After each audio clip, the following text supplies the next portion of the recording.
Well, just a reminder, as we've been working through this series on Daniel, and the latter part of Daniel, of course, deals with Daniel's prophetic visions.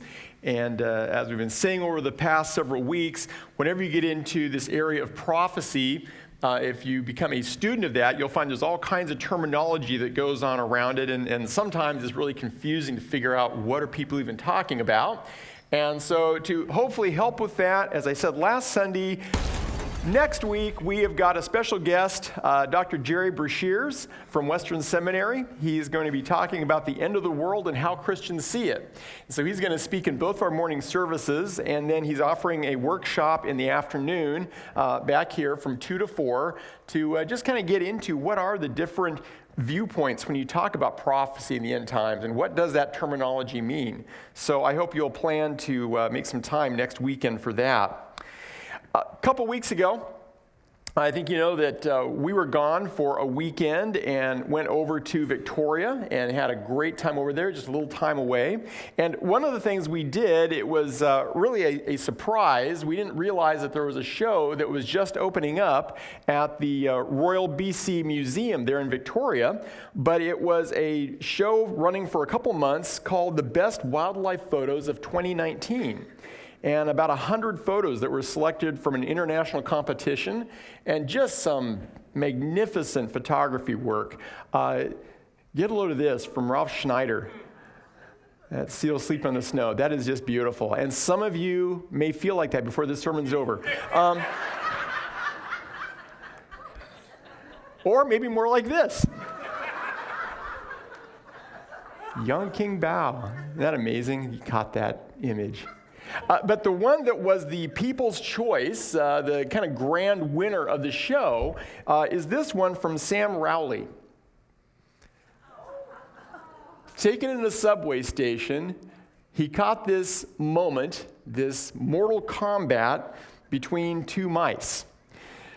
Now, we kind of laugh at that. It seems a little humorous because we recognize that what's going on between these two little mice seems really so inconsequential compared to the hugeness around them of being in a busy subway station. And yet, for the mice, my guess is it didn't seem humorous or inconsequential at all to them. It was a true life and death struggle. Daniel chapter 7 that we looked at last week, it gave us a look, you might say, at the subway station. There is lots of movement in Daniel 7. It's tracing the rise and falls of empires that will stretch across hundreds, perhaps thousands of years. Daniel 8 begins to move us in to a closer view of one segment of that big drama. In fact, you might say, if we're going to use the photography metaphor, that it switches lenses and goes to a zoom lens from a wide angle and begins to look at one particular facet of what is going to happen in time. And while the world at large may have seen this one little piece as inconsequential, for the people that were going to live that story, that were going to experience that saga, it did not seem inconsequential at all to them. For them, it would be a life and death conflict. As I've been saying, the book of Daniel has a very definite structure to it. And Daniel chapter 1 is written in Hebrew, chapters 2 through 7 are written in Aramaic, and chapters 8 through 12 are written in Hebrew again. Now, the text doesn't tell us exactly why it was written that way. But what it appears when you look at the text is that Daniel 2 through 7 is a message for the nations. The things that it talks about affect a whole lot of people besides just Israel. Daniel 8 through 12 appears to be a more focused message for the Hebrews themselves. So if vision number 1 uses this wide-angle lens to look at history, vision number 2, beginning in chapter 8, has changed lenses. It's gone from the Aramaic back to the Hebrew to zoom in on this one particular piece of history that is going to affect one particular people, the Hebrews. Daniel tells us that this dream, like the first dream he had, comes during the reign of Belshazzar. The first dream happened in the first year of his reign. This one, 2 years later, is the second vision that Daniel has. And as I've thought about this, it's actually given me a little bit of insight to the way that Daniel addressed Belshazzar back in Daniel 5. If you recall that incident, it's the story of the handwriting on the wall. And you may recall that Daniel has really pretty hard words for the king. And you realize that Daniel had already had these visions. Daniel already has a pretty good idea of what is about to happen, the downfall that is going to come to Belshazzar. And I think it gives you some insight as to why he spoke in part the way he did. So how does Daniel chapter 8 relate to Daniel chapter 7? We're going to talk in some more detail about this, but let me give you a quick overview. This was a chart that two gentlemen, Bob File and Robin Siderseth, developed, and I find it helpful. Here's how they relate Daniel chapter 2, Daniel chapter 7, and Daniel chapter 8. Daniel chapter 2 being Nebuchadnezzar's vision, Daniel chapter 7 being Daniel's vision, which is quite parallel in that you have a 4-part unfolding of history. And then Daniel chapter 8 focuses in on what is really the third part of that unfolding. In Nebuchadnezzar's dream, he saw the belly and the thighs of this giant statue that were bronze. In Daniel's vision, the third kingdom he saw was depicted by a leopard with wings. And then in Daniel chapter 8, we find he talks about just 2 kingdoms there. One depicted as a ram, which is equal to the bear or the silver chest and arms in Nebuchadnezzar's dream. And then he really focuses on this other animal, this other empire, the goat, and talks about what comes from that goat. And so he's focusing in, his dream focuses in on this one aspect. So why the special focus? Well, I think the special focus is because this part of the dream is what directly affects the nation of Israel, the Hebrews. These are God's chosen people, and they're not God's chosen people because they were better than anybody else. In fact, the whole reason that they're in bondage in Babylon is because they've been rebellious. They have not been better than anybody else. In fact, in some respects, maybe they've been worse than others. And yet, God loves them, and God has a plan for them. And God gives to Daniel these dreams that declare that God has not forgotten about his people, even in their time of trial, even in a time of judgment. Well, to begin Daniel chapter 8, we first learn Daniel's location. He says, I saw in the vision, and when I saw, I was in Susa, the citadel, which is in the province of Elam, and I saw in the vision, and I was at the Ulai Canal. The reason that Daniel seems to talk about where he is, and again, he's probably seeing himself in the dream there, not physically being there, but the significance appears to be that he is outside of Babylon. In other words, the action is taking someplace else, and geographically, this places him near where the centers of power one day would be. And so the dream begins already by saying the center point is no longer Babylon. That's not where the action is going to focus. And then we run into, again, some animals, some symbolic images. And the first is a raging ram. I raised my eyes and saw, and behold, a ram standing on the bank of the canal. It had 2 horns.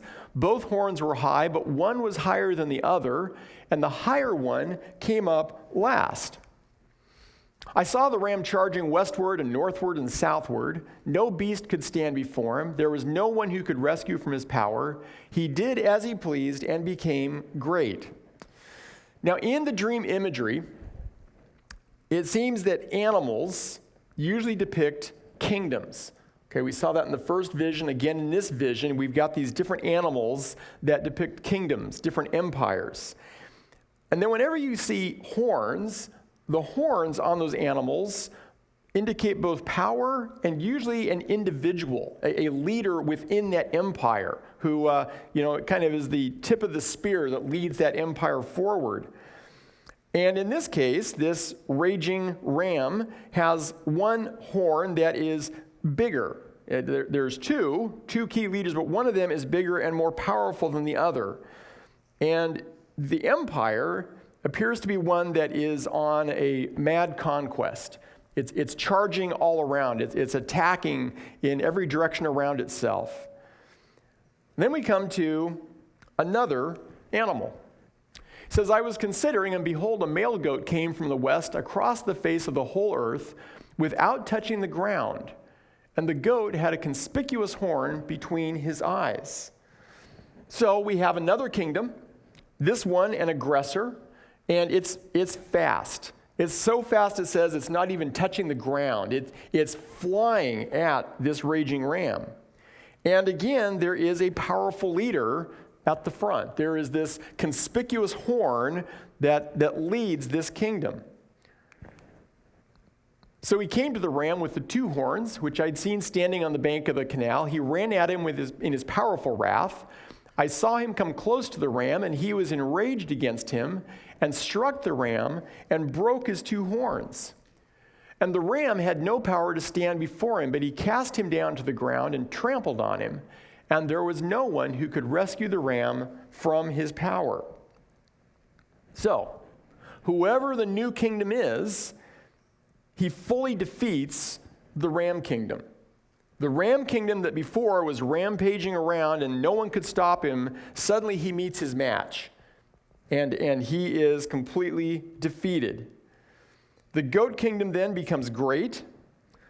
And at the height of its power and prestige, we're going to see here in verse 8, the goat became exceedingly great. But when he was strong, the great horn was broken, and instead of it, there came up four conspicuous horns toward the four winds of heaven. So, animals equal kingdoms, horns equal leaders. There is this great leader that leads this goat kingdom, but then he's broken. And in his place, four other leaders come, and they take his place. And it appears that they are all moving in different directions. It talks about them being the four winds of heaven. Well, then, as in Daniel 7, this vision moves from talking about these great animals to talking about a small horn who thinks that he's big stuff. Out of one of them came a little horn, which grew exceedingly great toward the south, toward the east, and toward the glorious land. Now, that's interesting language. Up to this point, when Daniel has talked about these two animals and their conquests, their attacks, he's always talked about points of the compass, north, south, east, west. But then all of a sudden he throws in this other descriptor, the glorious land. Well, what does he mean by that? It appears that this is a reference to Israel. Because, of course, to Daniel, a man living in exile, taken from his home, God's people who had been living in the promised land that had been given to his people, the land that mattered most to him wasn't just some land north, south, east, or west. It was the glorious land, the land of promise. And so Daniel sees in his dream that this conquest now begins to impact directly on his homeland. So God's chosen people and their homeland are going to be threatened by this particular leader. Verse 10 and 11. It, the little horn, grew great, even to the host of heaven. Some of the hosts and some of the stars it threw down to the ground and trampled on them. It became great, even as great as the prince of the host. So the little horn's power is growing. His challenge is moving beyond just earthly geography. It's as though he is challenging the host of heaven itself. And not only does he challenge the host of heaven, he actually seems to have a measure of victory. The regular burnt offering was taken away from him, that is the prince of the host of heaven, and the place of his sanctuary was overthrown. And a host will be given over to it together with the regular burnt offering because of transgression, and it will throw truth to the ground, and it will act and prosper. In essence, the evidence of this little horn's victory is that he deprives the prince of the host of heaven of the sacrifices and overthrows the sanctuary and throws truth to the ground, whatever that means. Okay? If you're going, I don't know what this means yet, don't worry. Daniel doesn't either. He's just getting these images that somehow this little horn is rising up and is even coming against heaven itself. Well, that's where the dream ends, which is not where we want the dream to end, is it? We'd like some resolution to this.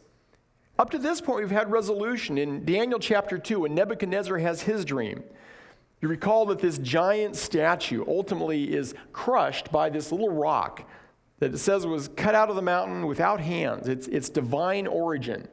And it crushes that great statue, and it grows into a mountain that fills the earth. It's God's glory, God's dominion.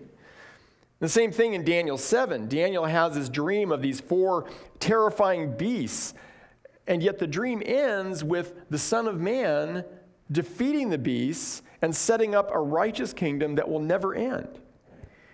But Daniel 8, that dream ends with this nasty, overinflated, aggressive little horn, active and prospering, which isn't how you want the dream to end. Well, Daniel's wondering what this all means. In verse 13, he says, I heard a holy one speaking. Another holy one said to the one who spoke, for how long is the vision concerning the regular burnt offering, the transgression that makes desolate, and the giving over of the sanctuary and host to be trampled underfoot? So even the angelic messengers appear to be unsettled by this. Even they're asking the same thing that I want to know. This isn't the end of the story, right? I mean, how long does this go on? Daniel 8:14. Then he, one of the angels, said to me, for 2,300 evenings and mornings, then the sanctuary shall be restored to its rightful state. It's interesting that you have one angelic being that asks the question. The other being, when they answer the question, doesn't answer the first angelic being. They turn and give the answer to Daniel. Daniel didn't ask the original question, although we know it was in his mind. This whole dream is really for Daniel's benefit, right? Daniel is being entrusted to carry a message to God's chosen people. And the message is to remind them that even in a coming time of great trial, God has not forgotten them. Well, now comes the most debated part of this whole passage. The 2,300 evenings and mornings. All kinds of things have been postulated about what that's talking about. If you look at the Hebrew literally says evening, morning, 2,300. That's all it says. So the question is, what does that mean? When you translate that, what is this angel talking about? Well, there's 2 ways you could understand that. The first, option 1, is that evening and morning equal one day. That would make sense, right? Every day has an evening and a morning. And so this could be saying there are 2,300 day units, evening, morning, day units, in which case it's 2,300 days as we'd understand a day, which is about 6.3 years.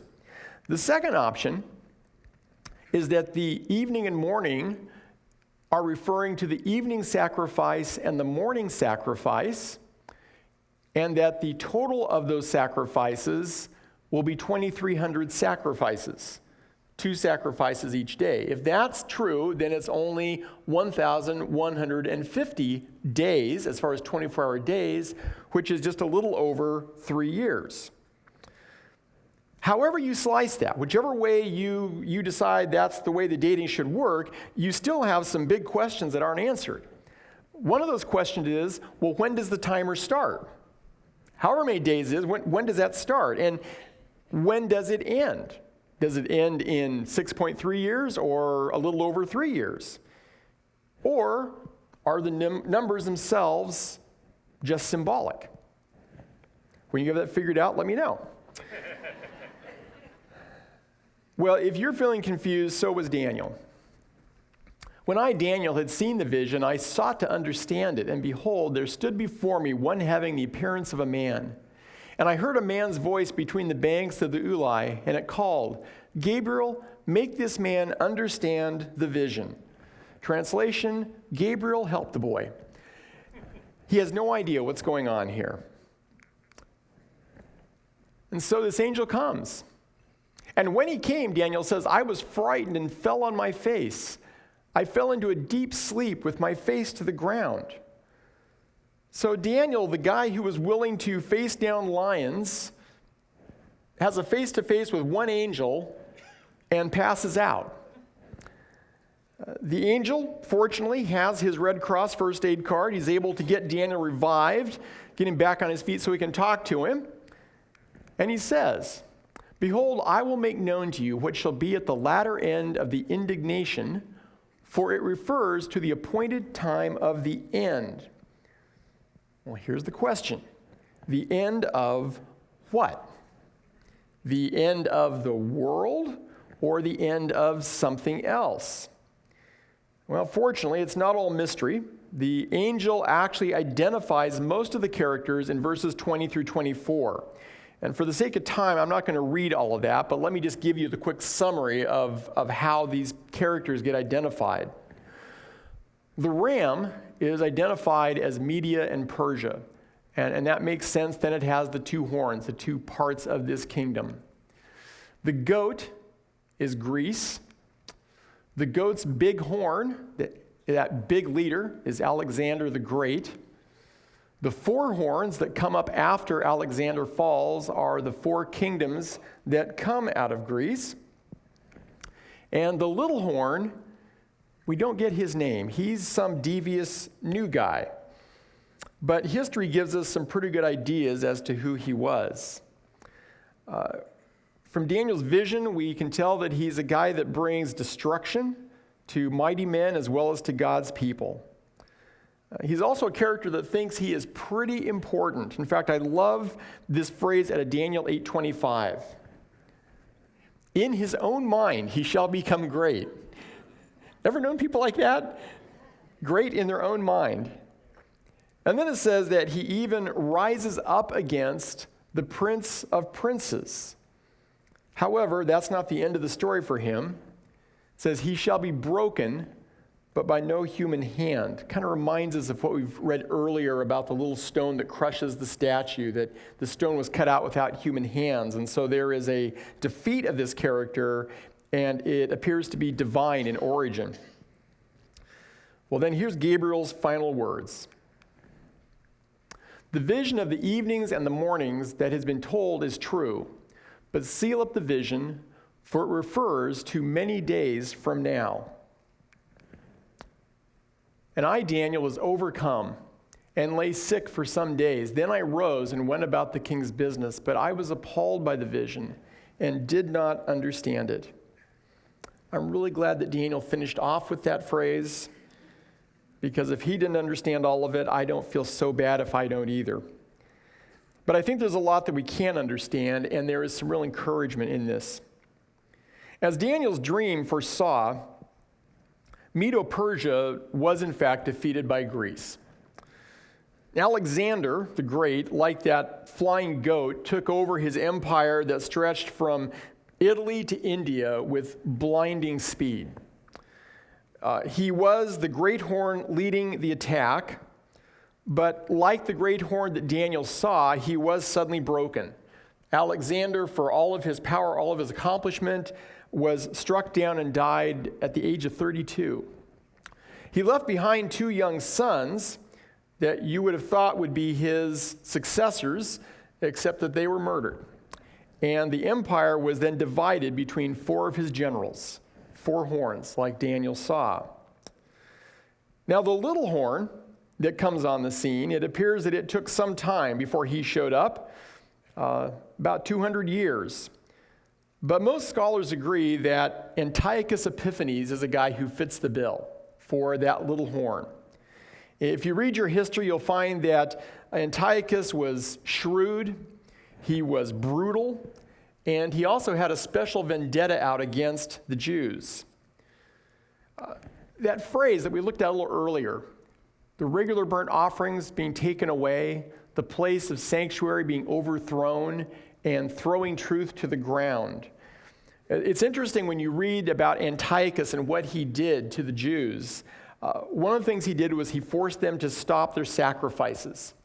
And so their regular burnt offerings were taken away from them. He also intentionally defiled the Jewish temple. He took a statue of Zeus into the Holy of Holies, and then he sacrificed a pig in front of it, knowing what a defilement that was for the Jews. And so we have the place of his sanctuary being overthrown.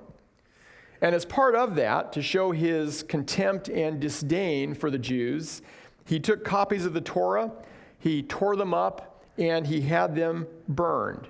He threw truth to the ground. Ultimately, though, Antiochus's time came. If you read your history, it was the Maccabees, a group of Jewish rebels that revolted and overcame, sought their freedom. And Antiochus himself died under fairly mysterious circumstances. In the writings of the Maccabees, we find that it says that Antiochus was afflicted with a deep grief which continually gripped him. This guy probably had some kind of chronic deep depression that was going on. And it also says that he suffered an agonizing internal pain and met the end of his life by a most pitiable fate among the mountains in a strange land.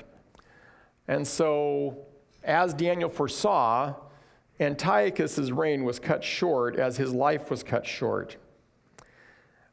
Based on all of that, my understanding is that the appointed time of the end isn't referring to the end of time, but to the end of Antiochus' crushing rule over the Jews, which I realize is kind of a bummer for some of you because you were hoping I was going to tell you the second coming was going to be Tuesday. Let me just say a little bit about end-time predictions. There is an incredible amount of silliness that has been harvested over the years from Daniel 8:14, the 2,300 evenings and mornings. Back in 1843, a guy named William Milner predicted that William Miller predicted the end of the world would happen in 1843. In 1854, someone else predicted that what it really meant was that the Roman Catholic papacy would fall in 1867. One commentator in 1895 said that it referred to Sir Isaac Newton. I have no idea why he thought it was Sir Isaac Newton, but he did. One scholar has studied this and said that just since 1945 alone, there have been over 200 date predictions for Christ's return based on Daniel 8:14. We can chuckle about that kind of stuff, but Tremper Longman, who has written on the book of Daniel, was also a professor who debated with Harold Camping. You recall last week I talked about Harold Camping, who made several failed predictions about the end of the world. Dr. Longman tells stories of two people that he knew personally that got caught up in the hysteria around Harold Camping's predictions of the end of the world. One was a man who drove his credit card balance to the max, got himself in a lot of serious financial trouble. And when Tremper talked to him about it, he said basically, who cares? The world's ending, I'll never have to pay it off. Second was a guy who was in some serious marital trouble. Tremper says that his wife had left him with the kids, and when he went to him and asked if he had tried to speak to his wife to try and reconcile with her, again, his response was, I don't need to, because in a matter of months, Christ is coming, and it'll all be worked out then. And so while silly interpretations at one level can seem harmless, at times they lead people into real error. If it's not about predicting the end of the world, and if the particular end that Daniel is referencing has already ended, if I'm right that it was the end of Antiochus Epiphanes, then why bother with the story?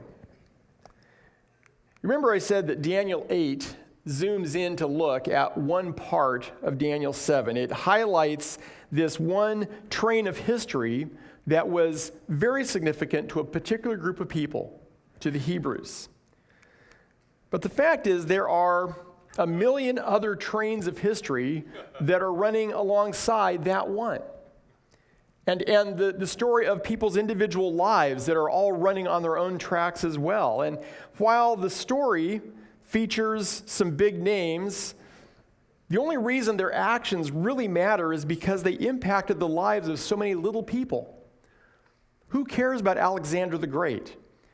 Except that what Alexander the Great did impacted thousands and millions of people whose names we'll never know.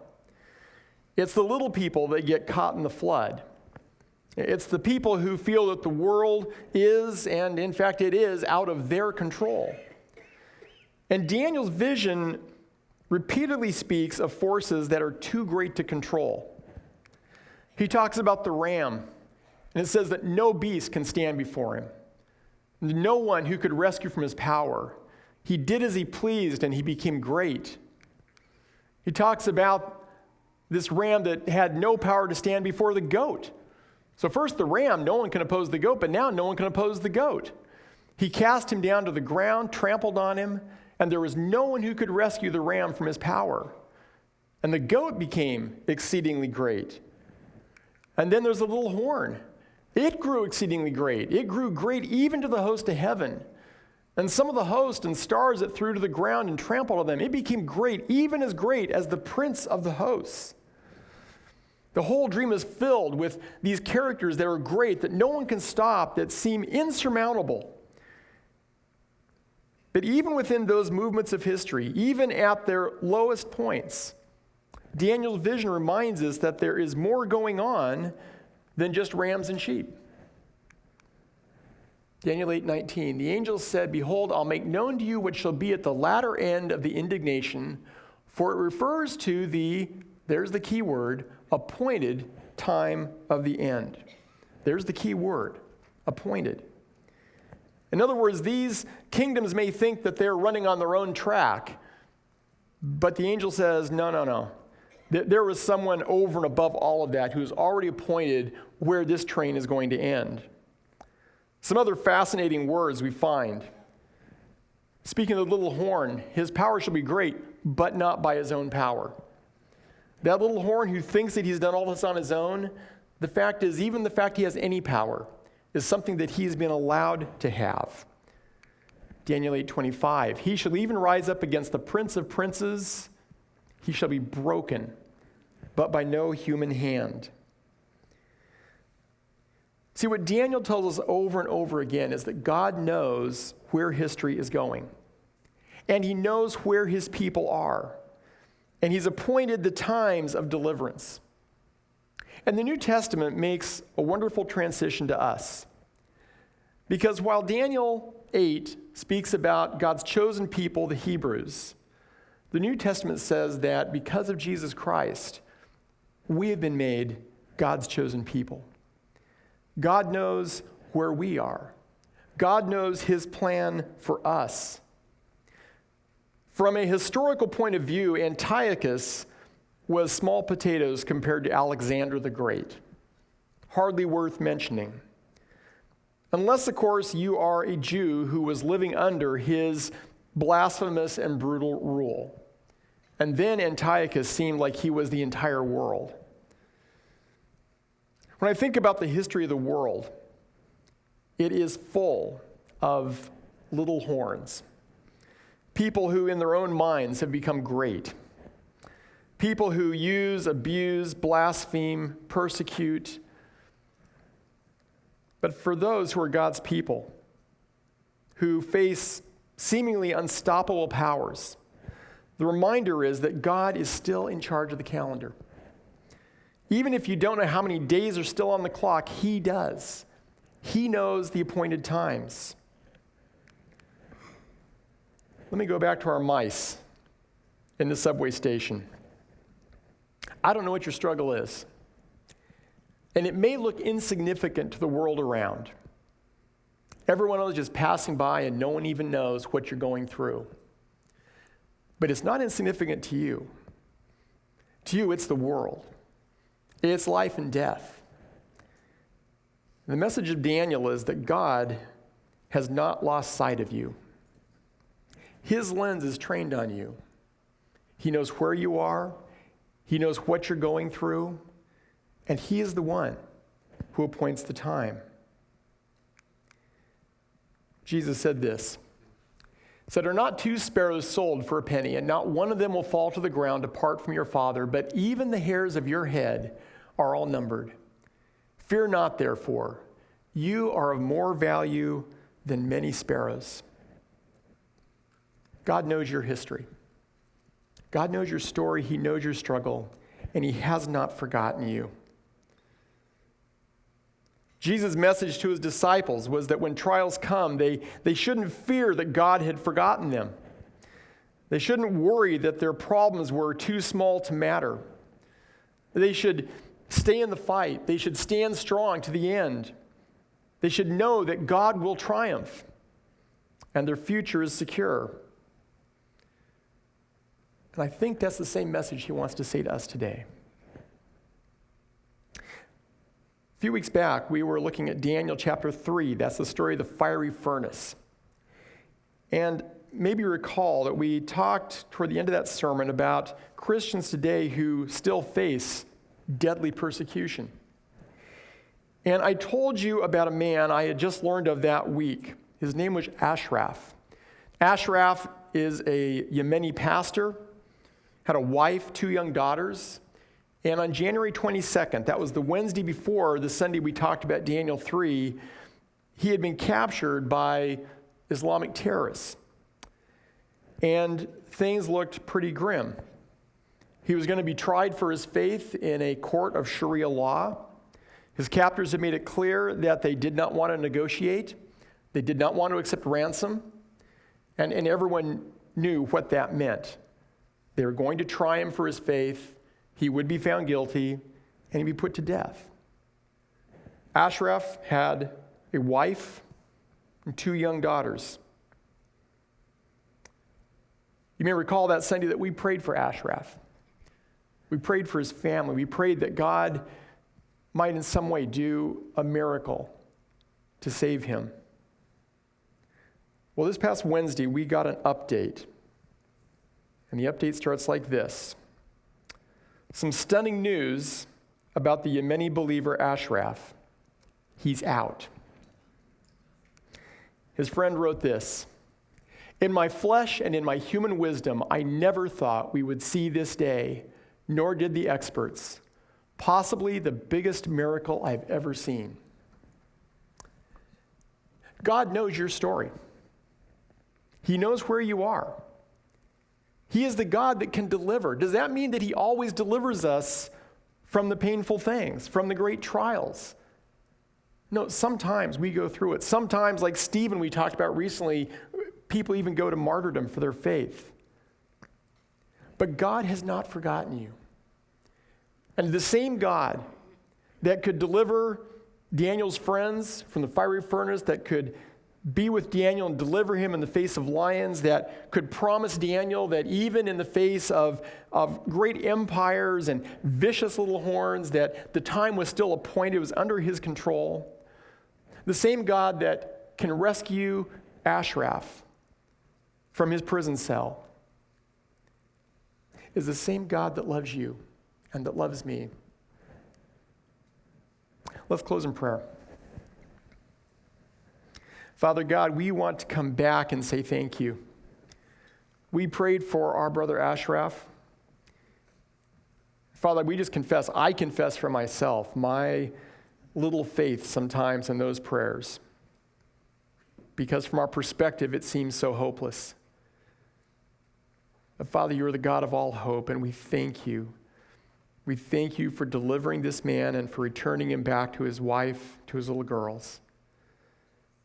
Father, I pray for healing and peace for all of their hearts. What a frightening experience. And I pray that you would bless his testimony, even the testimony that he has left with his captors, that you would use it for your glory, Father. And I pray for anyone that is here this morning that is really wondering if you have forgotten about their little battle there on the subway station floor, that maybe you've lost sight of them, maybe it doesn't matter. Father, I just ask that your Spirit would speak peace to their heart, that they would know that you are the God who appoints the times and the seasons, and you have not lost sight. We ask this in the name of Jesus Christ. Amen.